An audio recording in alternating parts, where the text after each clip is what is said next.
एक गांव में 4 भाई अलग अलग रहते थे। सभी निर्धन थे। एक के पास 8-10 मुर्गियां थीं जिनके अंडे बेचकर वह अपना गुजर बसर करता था।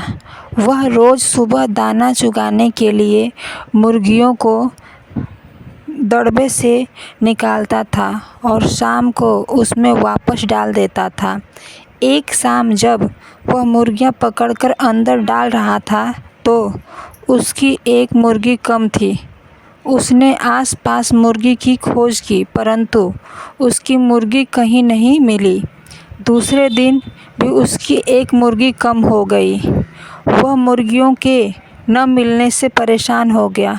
उसने अपने पड़ोसियों भाइयों से पूछा, उन्होंने भी कुछ नहीं बताया। तीसरे दिन भी उसकी एक मुर्गी कम हो गई। वह परेशान होकर काजी के पास अपनी शिकायत लेकर पहुंचा। काजी ने पूछा, तुम्हें किसी पर शक है? उसने अपने भाइयों की तरफ इशारा किया। काजी ने उसके साथ उसके तीनों भाइयों को भी दरबार में आने का आदेश दिया। अगले दिन चारों भाई काजी के दरबार में उपस्थित हुए। काजी ने तीनों से पूछताछ की। काफ़ी देर बहस करने पर भी उन तीनों में से चोर का पता नहीं लग सका। काजी ने उनको दूसरे दिन आने के लिए कहकर भेज दिया। अगले दिन फिर चारों काजी के दरबार में उपस्थित हुए। काजी ने उन तीनों भाइयों को कहा कि इस कमरे में मेज पर जादुई छड़ी रखी है। तुम तीनों को उस छड़ी को छूकर आना है। जैसे ही इस छड़ी को चोर हाथ लगाएगा वह उसकी पिटाई करना शुरू कर देगी। जब तक मैं इस छड़ी को रुकने का आदेश नहीं दूंगा तब तक वह उस चोर की पिटाई करती रहेगी। इस तरह असली चोर का पता लग जाएगा। काजी ने बारी बारी से उन तीनों को अंदर भेजा। उनमें से 2 भाई उसे छूकर आ गए। तीसरा भाई चोर था। जब वह कमरे में गया तो डर गया। उसने इधर उधर देखा। कमरे में उसके अलावा कोई नहीं था। उसने सोचा, यदि मैं इसे बिना छुए ही बाहर चला जाऊंगा तो किसी को क्या पता चलेगा।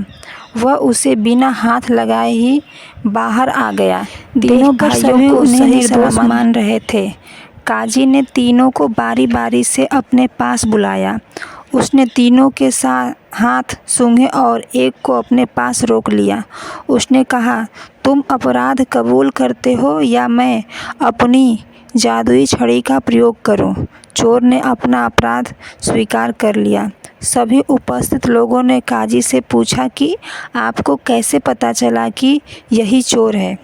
काजी ने रहस्य से पर्दा उठाते हुए कहा कि चोर के मन में पकड़े जाने के डर से ही चोर का पता लग सका। कमरे में रखी छड़ी तो साधारण है, मैंने उस पर इत्र लगा रखा है।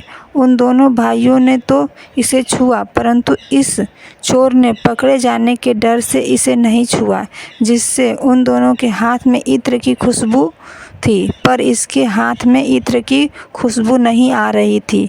बस इसी वजह से यह पकड़ा गया। दोस्तों, कहानी कैसी लगी कमेंट में ज़रूर बताएं। कहानी अच्छी लगी हो तो लाइक करें और चैनल को सब्सक्राइब ज़रूर करें।